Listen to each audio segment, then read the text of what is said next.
De quoi allons-nous parler aujourd'hui? Bonjour à tous messieurs dames et bienvenue sur la page de Culture Nomade, l'homme qui se balade d'univers en univers au sein des mondes de la pop culture. Et aujourd'hui nous allons parler de Dragon Ball super héros. Parce que oui, j'ai pu assister aujourd'hui, donc dimanche 2 octobre, à l'avant-première au Grand Rex. Donc avant-première française. J'y reviens un peu plus tard parce que c'est pas du tout une avant-première mondiale, loin de là. Mais du coup on est là pour faire une petite critique de ce film qui est très discutable en termes de qualité. Malheureusement. Salut les guys, donc c'est le Culture Nomade du montage. Au final, j'ai décidé de découper la vidéo en deux parties, donc en deux vidéos. La première partie, sur laquelle vous êtes, elle concerne les non-spoilers. Et la seconde vidéo qui sortira du coup normalement demain concernera les spoilers. Bonne journée à tous, bonne soirée, profitez bien de la vidéo, bisous. On va bien entendu aussi commencer par le synopsis du film, histoire de vous remettre un peu l'histoire en tête. J'espère que ça va vous plaire. Pour rester un peu aussi sur la partie introductive de cette vidéo, je tiens à dire que le film Dragon Ball Super Héros est sorti le 11 juin au Japon. Et dans le reste du monde, les premières dates de diffusion au cinéma ont commencé dès le 18 août. Donc tous les pays du monde entier ont pu avoir le film en fait avant nous. Et parce qu'en effet, les Français, les Marocains, les Algériens et les Tunisiens sont les derniers à pouvoir profiter de ce film qui sort officiellement dans les salles le 5 octobre prochain. Donc on aura beaucoup attendu et franchement, j'aurais bien voulu vous dire que l'attente en valait la peine, mais on va rentrer plus dans le détail un peu plus tard. Commençons donc avec le synopsis. Autoproclamés les super-héros, ils lancent une attaque contre Piccolo et Sangohan. Quel est le but de cette nouvelle organisation du Rebond Rouge? Face à ce danger qui se rapproche, il est temps pour les vrais héros de se réveiller. Synopsis simple, basique, retrouvable sur Crunchyroll, mais comme vous l'aurez compris avec ce dernier, le parti pris est de se concentrer sur d'autres personnages que les légendaires Sangoku et Vegeta, et je pense que cette idée est très intéressante et pas plus mal. On avait besoin d'un film comme ça pour tout simplement se concentrer sur d'autres personnages qui gravitent autour du monde de Dragon Ball, comme effectivement Sangohan et Piccolo qui ont été délaissés pendant plusieurs années, je trouve, malgré la présence du tournoi des pouvoirs qu'on a pu voir dans Dragon Ball Super. Ils n'ont pas pu briller comme il le fallait. Et la tentative de ce film était de se rattraper et de mettre ces deux protagonistes au centre de toutes les intrigues. Donc maintenant, nous sommes partis pour la partie non-spoiler, des choses que j'ai aimées. Comme je vous le disais, le nouveau parti pris est plus qu'intéressant, je pense, pour les fans de Dragon Ball. Bien que ce soit Gohan et Piccolo sur lesquels tout le branding reposait. Je vous montre d'ailleurs une petite carte qu'on nous a donnée lors de l'avant-première, voilà. Donc c'est vraiment les deux personnages qui devait être mis en scène. Mais pour ma part, je considère tout simplement que le film n'est même pas concentré sur Gohan, il est vraiment exclusivement concentré sur Piccolo et sa relation avec du coup la famille de Gohan et son rapport en fait avec son existence actuelle.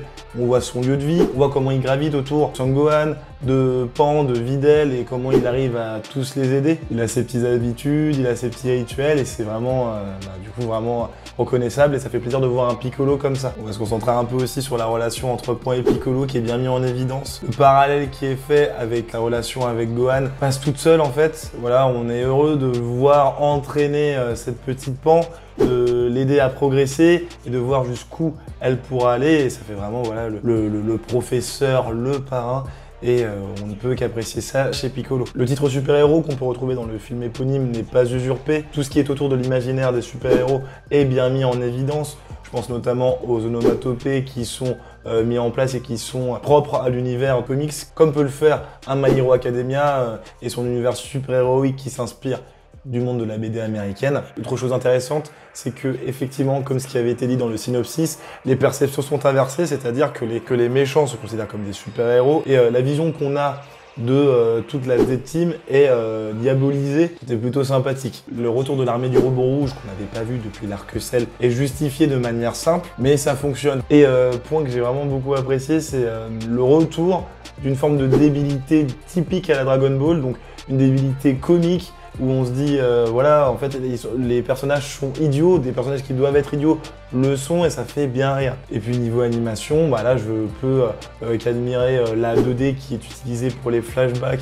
et quelques scènes au cours des combats, mais voilà, c'est tout ce qu'il y a à dire pour l'animation, c'est des petites parties qui sont, comment dire, risibles par rapport à l'entièreté du film, mais j'y reviendrai un peu plus tard, du coup, dans la partie points que je n'ai pas aimé. D'ailleurs, on va y aller tout de suite, en fait, parce qu'effectivement, bon, ce que je n'ai pas aimé, l'animation en 3D, je ne sais pas ce qu'il aurait passé par la tête pour faire ça, parce que en fait, ça grille toute l'intensité des combats. Il n'y en a aucune.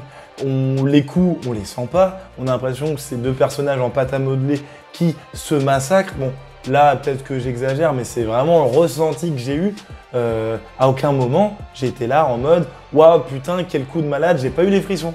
J'ai pas eu les frissons. Il y a eu des moments où j'aurais dû les avoir lors d'échanges de coups, je les ai pas eu. Il y en a d'autres où j'ai eu des frissons, mais ça, ce sera plus expliqué dans la partie spoiler.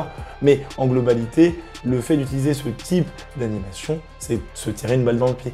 Et c'est un peu n'importe quoi. Je ne peux pas non plus omettre le côté fanservice qui est utilisé à l'extrême, mais là c'est vraiment en plus du mauvais fanservice. Il y a des incohérences, des redites. On est là, on se dit mais pourquoi ils font ça? Enfin c'est juste pour rappeler aux gens comment ça se passait avant dans Dragon Ball Z, dans Dragon Ball et vous redonner le sourire. Enfin, si encore il y avait une utilité derrière et qu'on pouvait se dire waouh, en fait franchement ils ont fait ça d'une manière assez intelligente en se renouvelant tout en reprenant quelque chose d'ancien. Mais là c'est vraiment on reprend la même chose et on refait la même formule encore et encore. Et ça a cassé encore une fois toute l'ambiance du film. Alors que le film partait très bien hein, sur les 40% de l'entièreté du long métrage.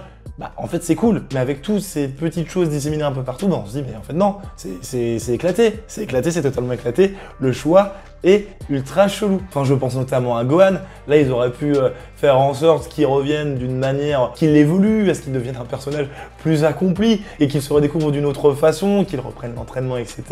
Mais il n'en est rien. Et de toute façon, je rentrerai encore plus dans les détails dans la partie spoiler, mais vraiment, Gohan, c'est une déception. Et dernier point, ils ont, décidé de rendre des personnages débiles. Donc, je vous le disais, sur le point que j'ai bien aimé, la débilité, ça sert quand les personnages peuvent être vendus comme débiles, mais quand il y en a d'autres qui sont considérés comme intelligents depuis le début du manga Dragon Ball, ça ne passe pas du tout. Je pense bien entendu à Piccolo et à plusieurs de ses réflexions qu'il a eues et qui sont totalement à l'encontre du Namek. J'espère que des gens ont dû tilter par rapport à ça parce que c'est vraiment pas normal. Tout ce que je voulais dire concernant la partie non spoiler, ceux qui ne veulent pas se faire spoil, je vous laisse du coup quelques minutes pour quitter la vidéo. N'oubliez pas bien sûr de vous abonner, de partager la vidéo, de lâcher un like, etc. Cela permettra de donner de la visibilité à la chaîne et vous pouvez me suivre sur mes divers réseaux sociaux que sont Twitter, TikTok et Instagram. Donc n'hésitez pas.